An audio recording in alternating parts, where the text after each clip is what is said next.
So, in honor of Easter, I'm going to tell you a few things about Christianity you probably didn't know before we move on to other topics. In walking around, right around the corner from where we're staying, there's a nice little church. And on the side of the church, there's a lovely crucifix with a golden Jesus hanging on the cross. And above Jesus is a plaque with those 4 letters. And usually these letters are interpreted as Jesus of Nazareth, King of the Jews.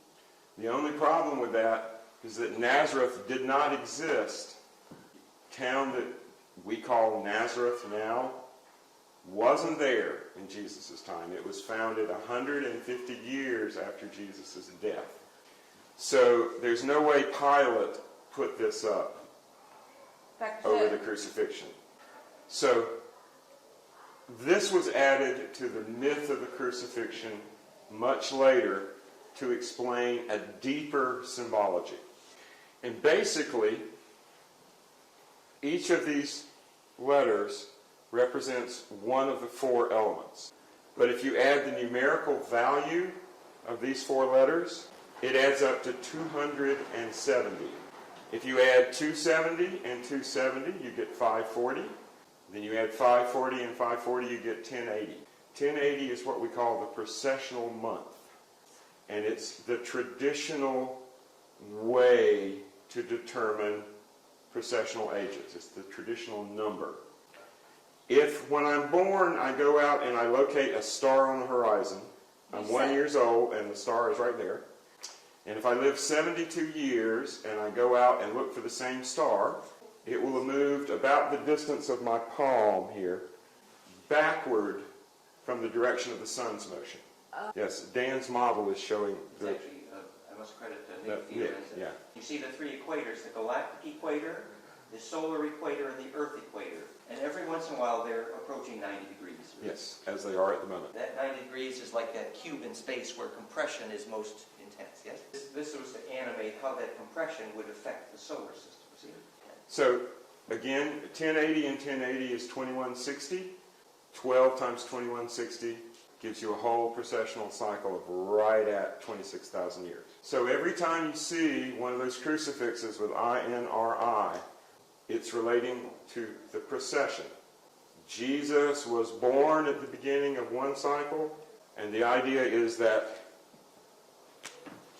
2,160 years later, or the beginning of this cycle, he's going to return. So every time you see a crucifix with INRI on it, it's proof that the Christians of the Middle Ages understood the procession of the equinox and understood why the myth of Jesus was so important. Now, in Hebrew, the name of God is Yod-He-Vod-He, and that's the same elemental pattern. So, God is essentially the celestial mechanics. And to make the Messiah out of Yod-He-Vod-He, you add a shin in between He and Val, and that makes Joshua, Yeshua, Jesus. What this is saying is that you're crucified on the static cross of the elements if all you know is Yod-He-Vod-He. But to transcend, to become the Messiah, and keep in mind that in Hebrew the word for Messiah and the word for snake, as in the snake in the Garden of Eden, has the same numerical value. And what it's representing is that this is unliving, mechanical. And this, I guess we're running out of paper. It is turning. Okay, let's turn them all at once. Well, while you're drawing, can I just jump in for 1 second? Sure. So, the recent article of the implosion group, goldenmean.info/Yahweh, asked the question from astrophysics, who is Yahweh, yes? And examines the question historically. And Yahweh is the name for the being this is a shortened version, the being that inhabits the double light cones, Yod and Vav. Yes? In other words, God is the plasma storm kind of thing. In this case, this is the geometry of the plasma storm, which is Orion. That's literally the shape. Or at an even deeper level, God, or Yahweh, is simply the being who's able to inhabit the double cones in general of the definition of phase conjugation. Yes? I would agree with most of that. Yod-He, Vod-He is a very unpersonal, very mechanical, the forces of nature, the forces of karma. It doesn't become personalized, it doesn't become an aspect of consciousness until you add the Shin, which is light or spiritual fire, which means that our individual consciousness and our collective consciousness is the light that illuminates reality. If we weren't here, all of the universe would still be here, it just wouldn't be alive. Life comes from adding the Shin, or the light, or the spiritual fire, to this mechanical process. Now, where did Christianity get this idea of procession and the Messiah and so forth, and these very specific qualities? Basically, from the ancient Egyptians. And the ancient Egyptian concept was something called the Jed. And the Egyptians thought that life... Jed. The Egyptians believed that at the point of the first Jed was the Zet Tepi, or the first time. But you see the golden ratio geometry, right.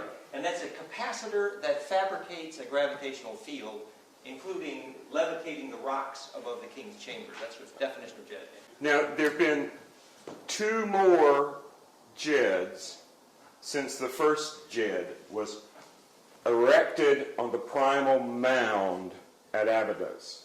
The hieroglyphs on the temple at Edfu, which has the most complete creation story found in ancient Egyptian, says that the boat, Ra of the sun, landed on the primal mound, and the gods got out of the boat and erected a Jed on the mound to maintain life, stability, happiness, prosperity, etc. Would you say that this was analogous to the Sumerian concept of Shem? Shem became the concept of altar in the Bible, the phase conjugation. I will raise a Shem unto the Lord. Similar. We're not going to go contrasting. The second raising of the Jed was the resurrection of Osiris. And I hope everyone knows the legend of Osiris, killed by his jealous brother Set, chopped into 19 pieces, and his sister, wife, companion Isis found 18 of those 19 pieces. And she found the 19th piece, or his phallus, in Abydos. And with the 19th piece, she put Osiris back together and impregnated herself. And you can get as kinky with that as you want. Isis impregnated herself, and she had a child. And that child was Horus, the younger. Now, in Egyptian, Horus means sky, or face of the sky. So Horus's eye during the daytime is the sun, that's his right eye. And his eye at night, the left eye, is the moon. So the second erection, using that word in all senses, is the resurrection of Osiris. Now, the third erection of the Jed is the founding of Egyptian history. And, of course, this happened roughly about the time the recent Mayan calendar cycle began, roughly 3,112 BCE. Now, the legends, particularly in the Horus Temple and in various calendars that we found from Egypt, says that there's going to be a fourth erection of the Jed. And the temple at Edfu and these calendars talk about the fourth erection of the Jed. As the first erection is the Zet Tepi, or the first time, the fourth erection marks the last time. So we can date this event fairly certainly, the third erection of the Jed. And the second erection of the Jed is in mythological time. But the first erection of the Jed, we can date fairly precisely by understanding how the Jed relates to the heavens. And the rough date on the first Jed is 10,150 BCE. A long time ago, roughly 13,000 years. Now, if we look at what the sky was doing roughly 13,000 years ago, we discover that it was the last moment before this one when the 90-degree angles were formed between the Earth's equator, the celestial equator, the galactic equator. The time period which all of this goes exact again is our magical 2012. Now, because they didn't have, we don't have records of how accurate their astronomy was 13,000 years ago, the actual date when everything went 90 degrees based on the pyramids at Giza, etc., was the fall equinox 2002. 2002 is the midpoint between 1992, when it started to go direct, and 2012, when it finishes. So the 1992 to 2012 is our 20-year season of catastrophe, season of transformation, season of disaster, apocalypse, etc. So the Gnostics, or the early non-Orthodox Christians in Alexandria, the same place that alchemy was born, they adopted this basic scheme or plan into Christianity. So that Jesus was born theoretically, 2,160 years, roughly, from the erection of the fourth Jed. Now, the Gnostic Christians were so clever that in the 4th century, when Constantine created an imperial orthodoxy and tried to wipe out all the feminine qualities, all the mystical qualities, all the heretical qualities, this idea of the end of time and how to find it was so deeply embedded that even Constantine and the power of the imperial church couldn't wipe it out. And this basic scheme from very early Gnostic Christianity became a heresy, or something not approved of by the church, known as Chiliasm. That's from the Greek word for 1,000 years. And the followers of this heretical view of Christianity believed that at the erection of the fourth Jed, there would be 1,000 years of peace and prosperity. Now, the only problem with that was that the entire world had to be destroyed and made new again before you got that 1,000 years of peace and prosperity. So naturally, the Orthodox Church didn't really like that. But the curious thing is the church never declared Chiliasm officially a heresy. And that's because these basic ideas from Egypt had become so embedded in the fabric of the faith that you couldn't completely outlaw it without destroying Christianity itself. Now, let's jump ahead 1,000 years, and we're hanging out in southern France, in Rome's first province of Provence. And in Provence, you had a very educated, cosmopolitan mix of cultures. You had the Celtic Ligurians, who worshipped the mother goddess Mari, the ancient Neolithic mother goddess. And you also had Greeks, Romans, and Egyptians. And just before the great diaspora in the time of Augustus, roughly 50 years before the theoretical birth of Jesus, Jews were encouraged to migrate from Palestine to Provence. Augustus made this law and declared that all the Jews living in Provence could send taxes to the temple in Palestine without going through Rome. And if you know anything about Roman emperors and Roman history, this is unusual, because soon after Jesus' supposed death, the Romans conquered Jerusalem for the very reason that they wanted to loot the wealth that had gotten away from them and had been collected in the temple. So in the 1st century AD, there were 4 major centers of Judaism. Baghdad, Palestine, No. Alexandria, and a little town in southern Provence called Glanum. And in southern France, the Egyptians, the Greeks, the Celtics, the Romans, and the Hebrews, 5 groups, 5 cultures, formed one.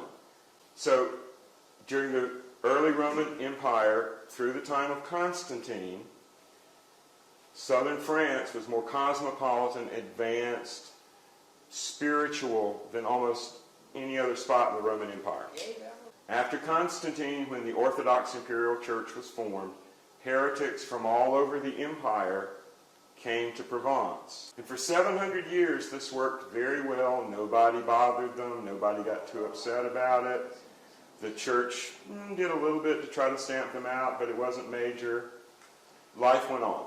Shortly after the First Crusade, in the 12th century, the 1100s, this began to change because of a mystery man, one of our wandering immortals, named Elijah the Artist.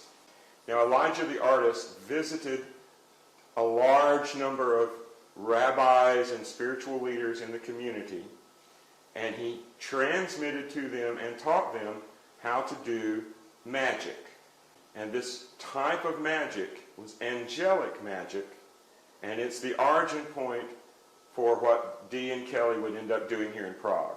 At the same time, one of the most important books of Kabbalistic mysticism, called the Bahir, or the Great Light, was published in Provence. In other words, manuscripts were circulated. All of these different currents came together in the year 1177 in the town of Arles, which was known then as the Second Rome. And to this day, Arles has a prettier, more beautiful Colosseum than the one in Rome. Now, in 1177, Frederick Barbarossa, the king of the Holy Roman Empire, could not get the approval of the Pope to really be emperor of the Holy Roman Empire. So he did an end run around the Pope by having himself proclaimed King of Arles. And by becoming King of Arles, he came into possession of certain mystery objects. And on the front of the church where the coronation took place, there's a statue of a saint, Saint Trophime, which is Saint Triumph in French. And he's shown holding a staff with a 5 spiral on the top, with a serpent around the top of the staff, and he's standing with the staff on a turtle. Remember, that's the alignment from Draco, the still point in the sky, to the still point beneath our feet, the Lesser Magellanic Cloud, the little turtle. And this is concrete proof, or sandstone proof, that in the 12th century they understood the galactic ecliptic. The still point way up there, as opposed to the moving point of the celestial pole, the pole that's just opposite in the sky, our earthly pole. The Hebrews, following Elias the Artist, called these lines here, this one, and instead of the moving one here, they had the one that went from the center point here down. They call them teli, or telah, which means hanging. If you understand those poles, you can date the cycles of precession. So one of the secrets that Elijah the Artist revealed in what became the Bahir is the nature of time. Earthly time, the march of the seasons, we're all aware of. And if you're observant and live long enough, you can see that 1 degree, the width of my palm, precession in the sky. And if you have a group of adepts or knowledgeable people who make observations over 1,000 years, then you begin to understand INRI, the precessional month, precessional year, etc.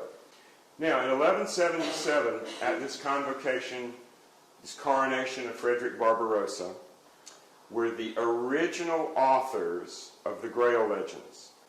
Chrétien de Troyes, who was the first Grail author, was at the coronation in the service of Philip of Flanders. Also in Frederick Barbarossa's group was a very young poet called Wolfram von Eichenbach, who had the honor of writing the complete Grail story after Creation flubbed it. Now, Wolfram claims that he got the story from a Jewish astrologer by the name of Flagentus. And Flagentus told him in the documents or whatever that the whole history of the human race, and particularly of the Messiah and the Jewish people, were written in the stars. That's the origin point of the Grail stories, the Holy Grail stories. But guess what emerged at the exact same time as the original Magick, Kabbalistic Magick, the Holy Grail stories? The only remotely successful Christian heresy, the Cathars. The best way to think of the Cathars is to look at the Muslim world with Sunni orthodoxy and Shia mystical followers of the family. And if the Catholic Church hadn't wiped out the Cathars, Christianity would be split into orthodoxy and mystical family group, just like Islam. Just to add some flavor here, you know, we do this Science of the Holy Grail tour every year of South France. And one of the key concepts we teach when we teach the science of what the Grail means, that first of all, that the Grail is the fractality. It starts with fractality in blood, of course. So we examine that curvature that allows phase conjugation to exist in blood, called the Holy Grail in the blood, yes? But physics is now quite clear with the cover of Nature magazine that the universe is fractal. It's quite clear, yes? And so that fractality extends from the blood to the earth grid to the dodecahedral symmetry of the universe itself, which is what the magazines, the science magazines now say, yes? Nature magazine, universe is dodecahedral. So I find it beautiful that Vincent has tracked down the origins of the Grail story to the identification of the nature of time. I like this. It's very cool. One little comment I'd like to add is that the climax of the Grail story is this thing called the Siege Perilous. Yeah. What we're saying here is that the perilous siege or seat is the difficulty of inhabiting the place of perfect charge compression. It's the place of the major squeeze. Can you handle it? In other words, during compression, everything not fractal experiences heat, which is the pure intention. So please. We need to add this to our Origin of the Grail story to include Vincent in France this year. All kinds of fun here. Now I've completely lost my train of thought. Frederick Barbarossa marched off on the Third Crusade about 10 years after he was crowned King of Arles, and he died. And everything fell apart very quickly. Inside of 20 years after Frederick Barbarossa died on the way to Jerusalem, the Templars and all Christians had been thrown out of Palestine, and the Cathar view of Christianity had spread all across Europe. It was most concentrated in southern France, where everybody, from the prince down to the lowest commoner, were Cathars.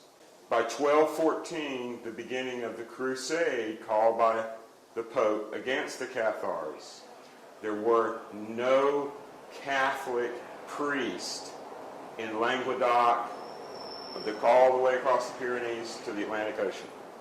So the Pope appointed Dominic, Frater Dominic, Brother Dominic, to go preach the true religion to these people.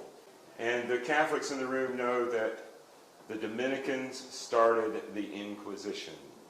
And in 30 years, from 1214 to 1244, the King of France and the Pope's armies killed 3/4 of the population of southern France. There are little villages in the region today that are complete ruins because everybody was killed by 1244 and people never came back. So after the Great Crusade, after the Great Destruction of the Cathars, the information, some of the secrets of the Cathars, moved north and east into northern Switzerland, southern Germany, and western Bohemia. And they, of course, stopped calling themselves Cathars. They never called themselves Cathars, actually. But they pretended to be Christians, but they just couldn't take Rome.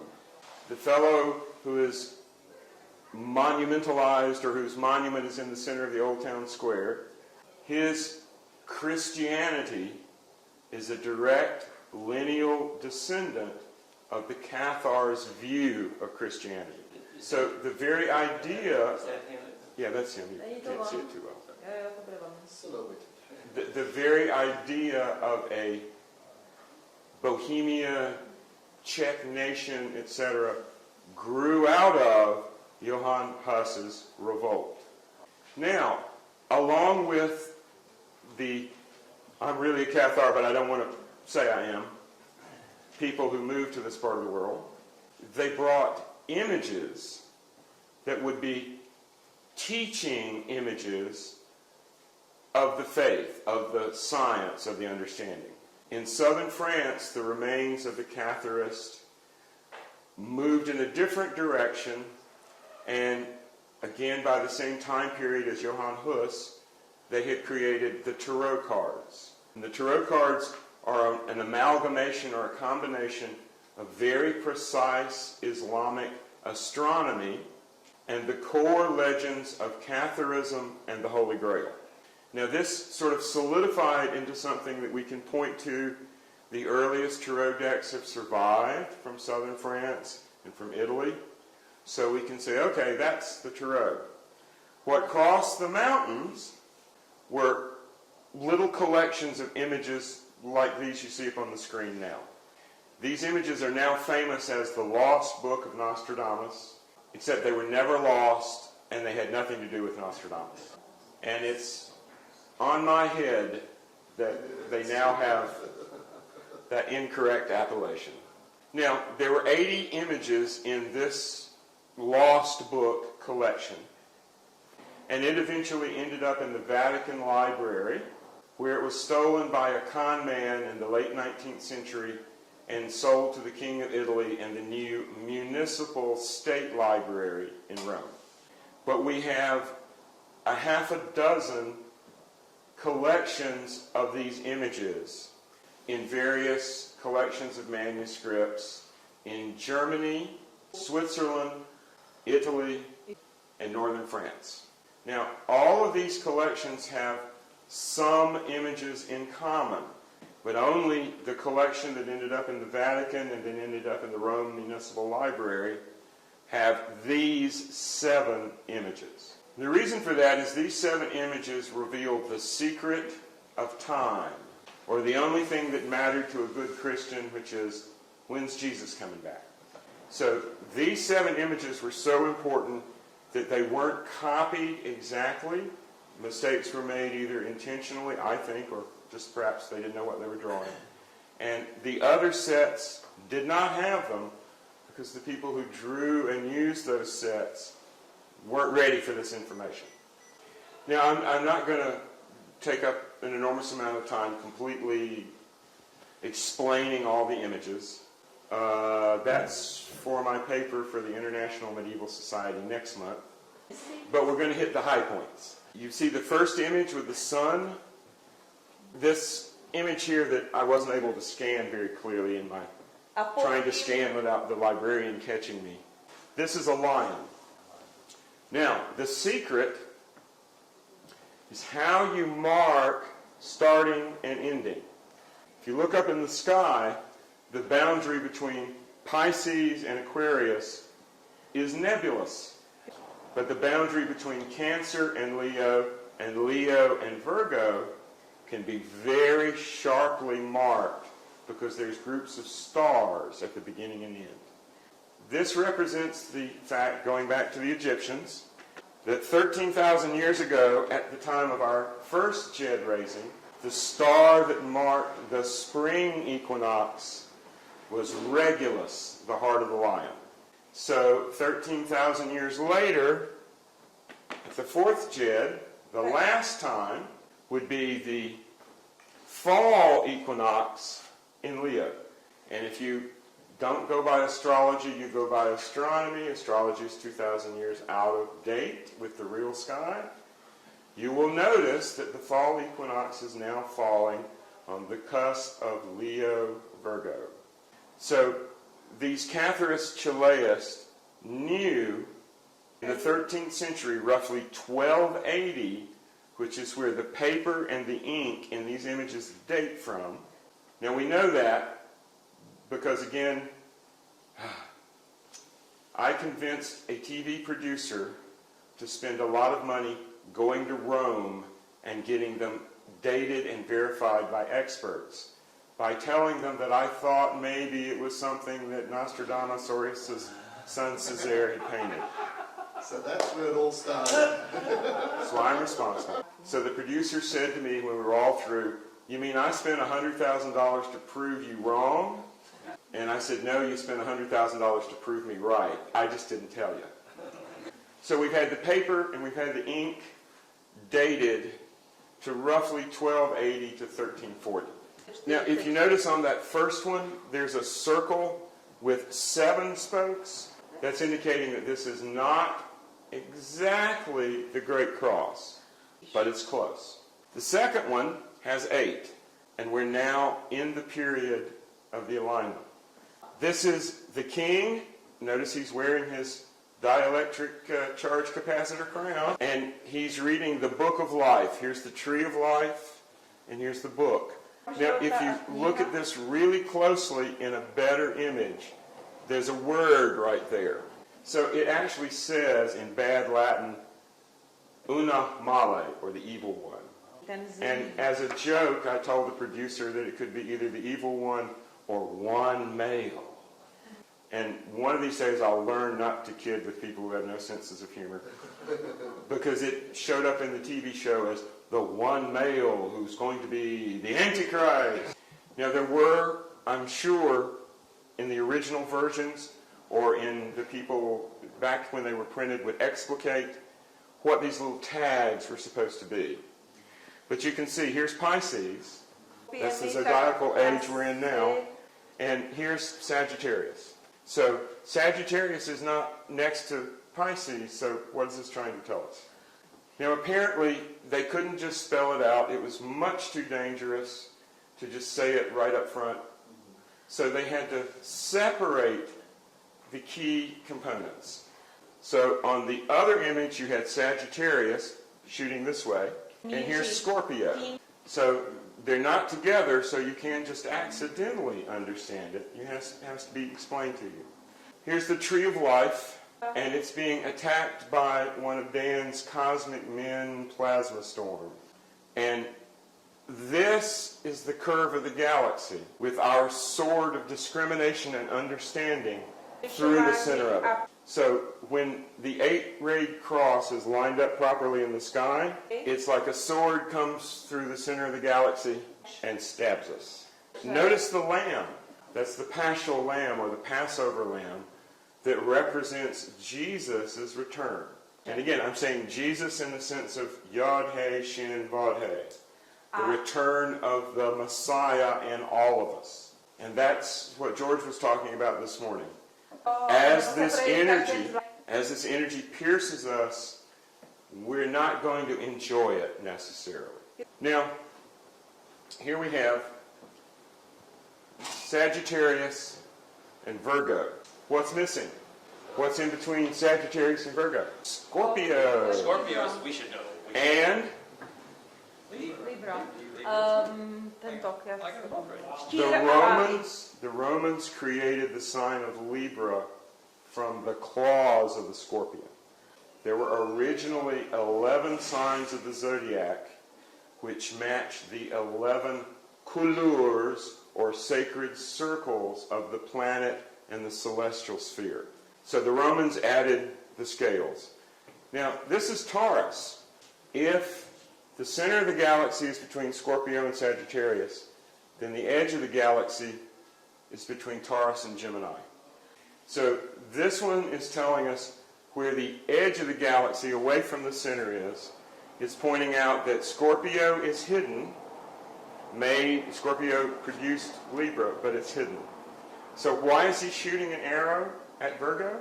Because this eruption of energy is bringing back the lost feminine, the return of the goddess.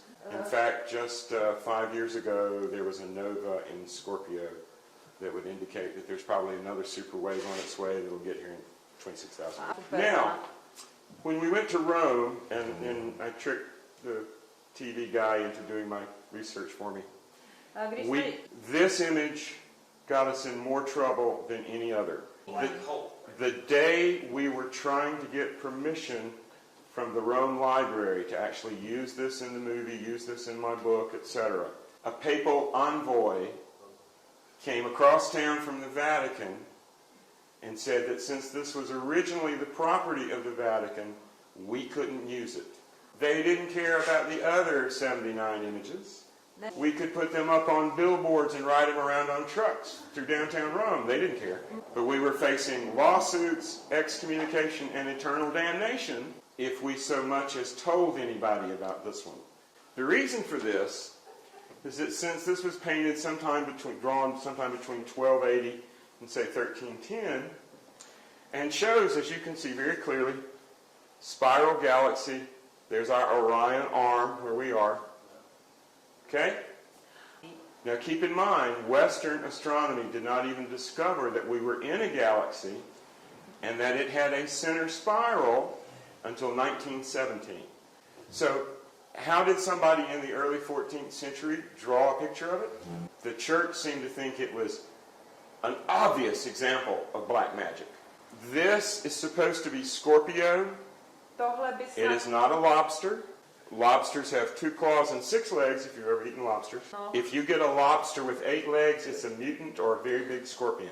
And this upper part, the V, the eclipse going up to the cross, is the clue to the exact timing of when the sun is exactly on the galactic meridian. I recognize this image immediately because this is one of the 4 images on the base of the Henday cross, which is the subject of my books. So I knew this had to be an eclipse, either lunar or solar. But if you look closely, here's the crescent of the moon crossing the circle of the sun. And that produces a very specific type of solar eclipse called an annular eclipse. An annular eclipse looks like a diamond ring. The shadow of the moon crosses most of the sun's face. There's a part that it doesn't make complete, and that shines out just like a diamond on a diamond ring. So this tells us we're looking for not quite a total eclipse, but an annular eclipse. So anybody who's been living in Europe a while, do you remember a big annular eclipse a few years ago? We had a total eclipse last year. Does anybody remember when that funny little diamond ring in the sky popped up? It was visible all the way from central Turkey to northern Scotland. 1999. Now we know that this is 1999 not just because of the annular eclipse, but also because that annular eclipse had a lunar eclipse before it and a lunar eclipse after it.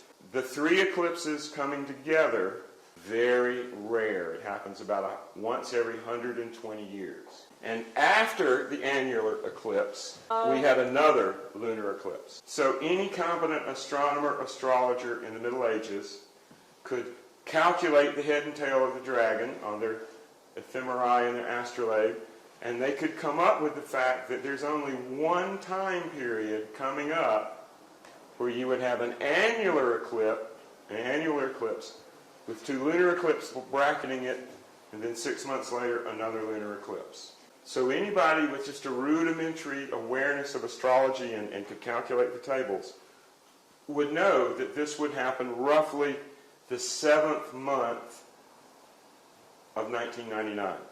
And if you're familiar with your Nostradamus, you may have heard of Century 10, Quatrain 72. Nostradamus wrote a series of prophecies. They were 10 groups of 100 each.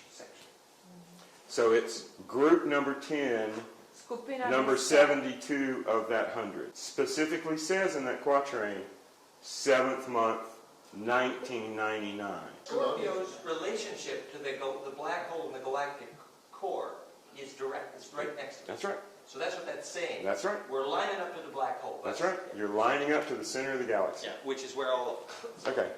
Sorry. Can you go back to the plasma storm? Okay, so we're talking about this plasma storm. I think it's in Ophanum. Okay. And you may not still have it up. Do you want my key? Okay. Actually, wait. You remember the name of that image? See, look at the names of the images. Wait. Equinox reading. Okay. Yeah. David. Okay. Check this date.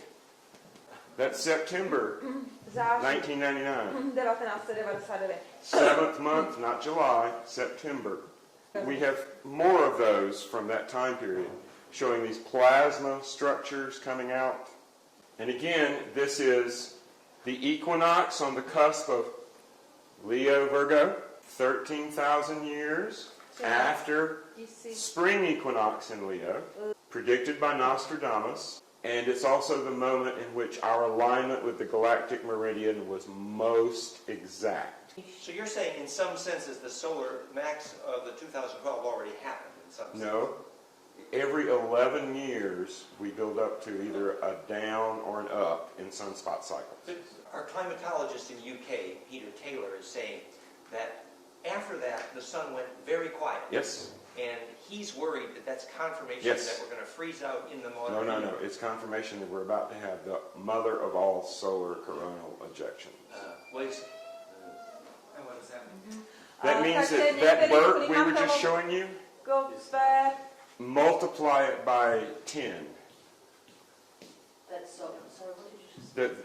This solar eruption, this coronal mass ejection, multiply its force, intensity, and size by 10. And that's what's going to happen in 2012. This was supposed to be at the low end of the solar cycle. It was supposed to be going quiescence. Okay? And instead it went up, burped, did all sorts of weird stuff.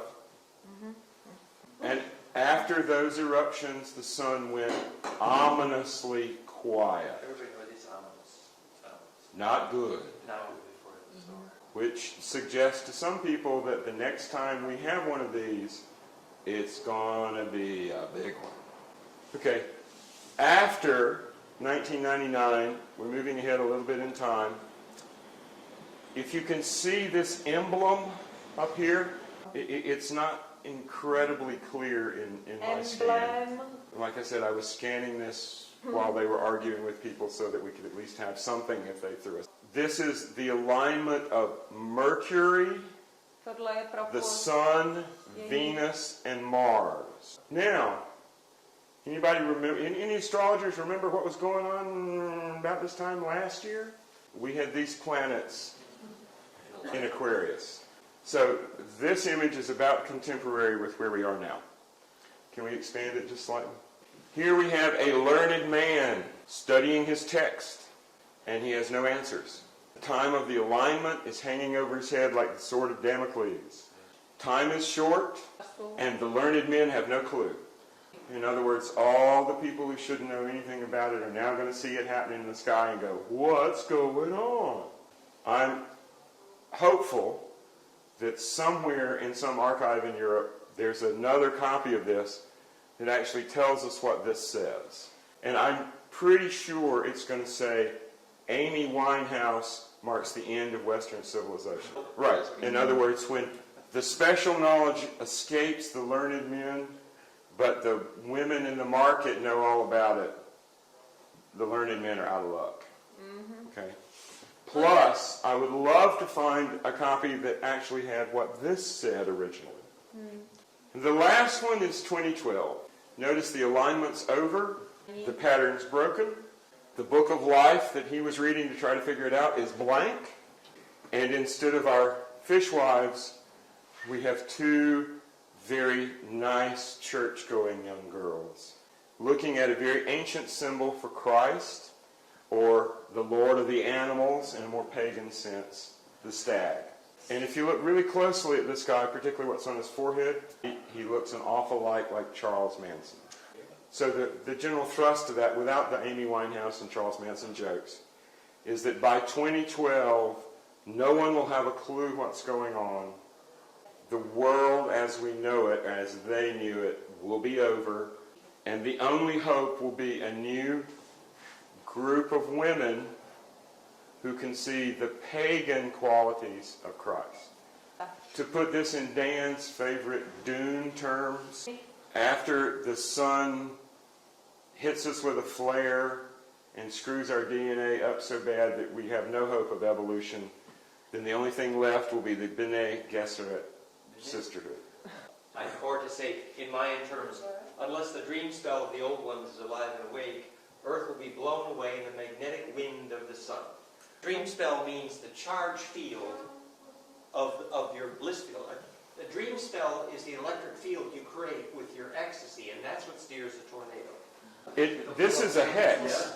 It's no longer 8, it's hexed. Okay, we can't get to outer space, we can't get outside of our evolution, we can't get outside of our genetics. After that solar flare, solar maximum, wipes the planet like a billiard ball, which is what it's threatening to do, then the only people that will survive are the Charles Manson types, who say there is no truth, there is no value, there is no life. I'm sorry. No, okay. Go for it. Keep in mind, this was done 700 years ago. The wisdom of the learned men become the ravings of psychotic fanatics. And the only hope we have is that the witches, the power of feminine blood, etc., can rediscover a new, more natural way to see the Messiah, to see sacredness in all beings. If you keep in mind, again, this was done 700 years ago, and they're looking at their culture and the projected end of what they think of as civilization, then what we have today, here and here, must have looked pretty crazy. Okay? Now, about the time these images disappeared into the Vatican Library, the mid-17th century, somebody put together a monument in southwestern France, in a little town that is a fly speck on the map, if even that, called Hendaye. Okay, this is the cover of my book. Tohle je obálka mé I knihy. don't think we have E. Put an E on it. Is it near Biarritz? Or is it Yes, it is. It's definitely. All To někde right. What does it blízko say south of France? Biarritz. Southwestern. Okay. Okay, Jiho-západ. you can get rid of that. That doesn't show what I'm going to talk Francia. about. Okay. That's the cover of my book, if you're going to look for it. The reason why I got so excited over these and was immediately able to put some sense in them where nobody else was I had spent 5 years working on the Hendaye cross. The base of the cross is a cube, and on each side, each face of the cube, the 4 horizontal faces, are images. Facing west is this image of the sun, except the sun is not happy. Je to It's an slunce. angry sun. On the opposite side, the east side, the 8-rayed star. And on the north side, the eclipse, man and the moon.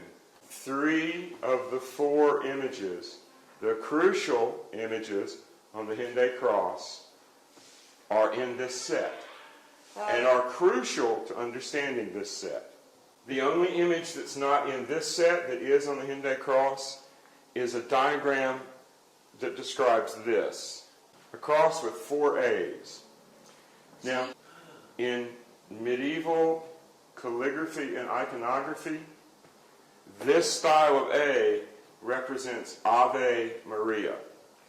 So each of these A's represents one of the erections of the djed. 1, Takže každý z těch A představuje 3, vztyčení jednoho džedu.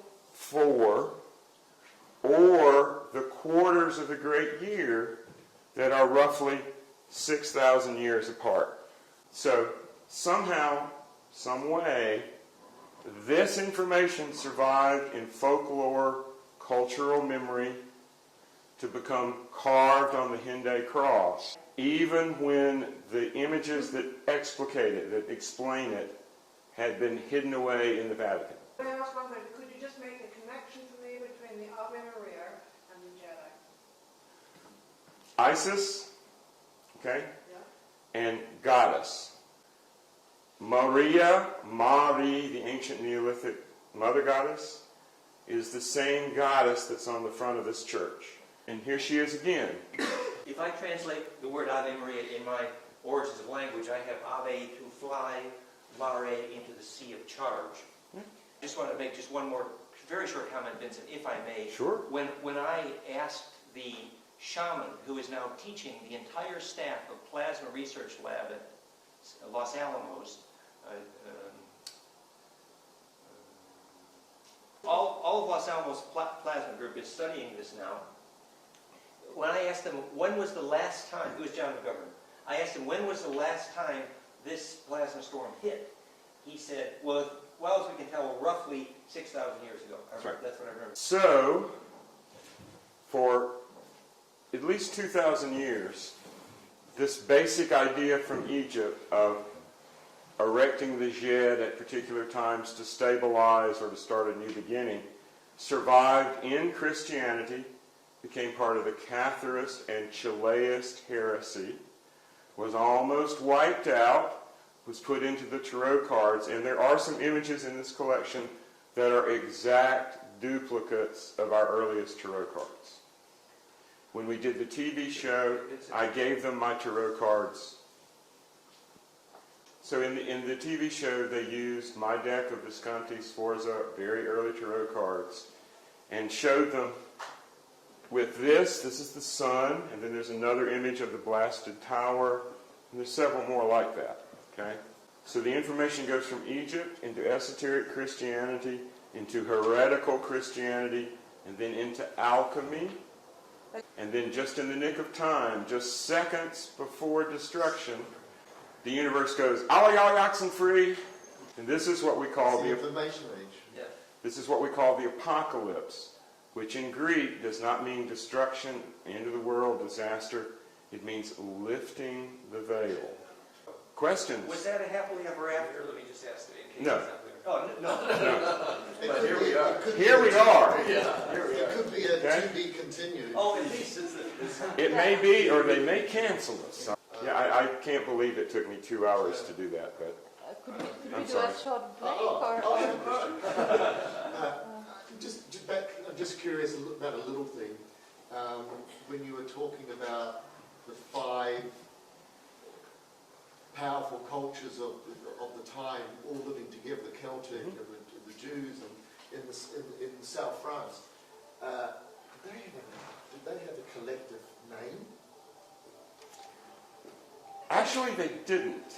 Or if that collective name exists, it was lost. Where did the scholars of Granada come into this? You know, did they just help keep the knowledge alive? Yeah. Moorish. Islamic culture preserved the astronomy necessary to make sense of this. And remember, the tarot cards that are sort of like one version of this contains very powerful Arabic astronomy as part of it. If Paul had one that I... Okay, I have 2 actually. Okay. Not too long. Whoever archived these cards, did they have a sequence, like where they numbered or something? No. So the sequence is your... The sequence I showed you is the sequence that they're in the manuscript now. Right. And they were put that way very carefully, I'm sure. Yeah. But the rest of the images, which I have all the rest of the images here, if anybody wants to take the time to look at them, okay, have no order. There's some groupings, and I went through and grouped some of them thematically. There's the Pope as Antichrist. You know, these people did not like the Roman Church, okay? And there's some alchemical images, and there's tarot card images, the Wheel of Fortune, the Blasted Tower, the Sun. There's more, the Lovers. But they're in no particular order, except that somebody went to a great deal of care to make sure that these 7 were in the right order. Okay? And some of these earlier decks are missing a few key cards. They're not really decks, they're folios of images. They're teaching images. Okay, yeah. These never became tarot cards, although they look like they should. Right. That's not the sun card. Nope, but it sure does look like it, doesn't it? Yeah. And then I had one other question. Is that period in history when the Cathars flourished in France and all the heretics sort of moved from all around Europe to concentrate in that area, do you think that was by design, that the church just sat back, let everybody conglomerate in one place, or just... Yes, It wasn't by design, it was the church's worst nightmare. In other words, having all of these people in one spot with a culture, and they're prosperous and peaceful, their towns don't even have walls, the church flipped. This could not be permitted. And there's also the sexual aspect. The Cathars didn't believe in procreation, so they invented 69, 69, all sorts of marvelous sexual things to raise your kundalini and get your orgasm going without having to procreate. Procreation was something you only did if you were sure the child you were bringing in could stand this hell realm that we live in. And you can just imagine how much the Catholic Church hated that, because they had the direct opposite point of view. you said in some time during these speeches that God is in fact a plasmatic thunderstorm, let's say. And you mentioned that in these 2012 the Jesus should be like reborn or reappear again. So do you somehow connect this? Do you think that in 2012 the God starts existing again? God's star has never ceased existing in the sense Dan's talking about. In the sense I'm talking about, Jesus is strictly metaphorical. Good friend of mine, Philip Dick, wrote a book called Valis, Vast Active Living Intelligence System. If you can find that, all of your questions will be answered. You replace the Bible. It's a It almost did for me. good book. And just briefly, one could say, science might conclude that the principle Christos is that which allows charge to crystallize, hence the name, yes? And that's precisely what happens at the center of a plasma storm that becomes self-aware, just like Kundalini. And Does anybody else have any questions? Just to get myself some idea of this turns out to be true, how mind-blowing it is to imagine things continuing after 2012 and us sitting down today, picking out a time in the future and trying to produce something like that that will make sense in a coded form. Or make credit card 700 plans. years from now. Plans for your credit card plan to pay it. I didn't hear the question. How would we go about doing it? Is that the question? or- Yes,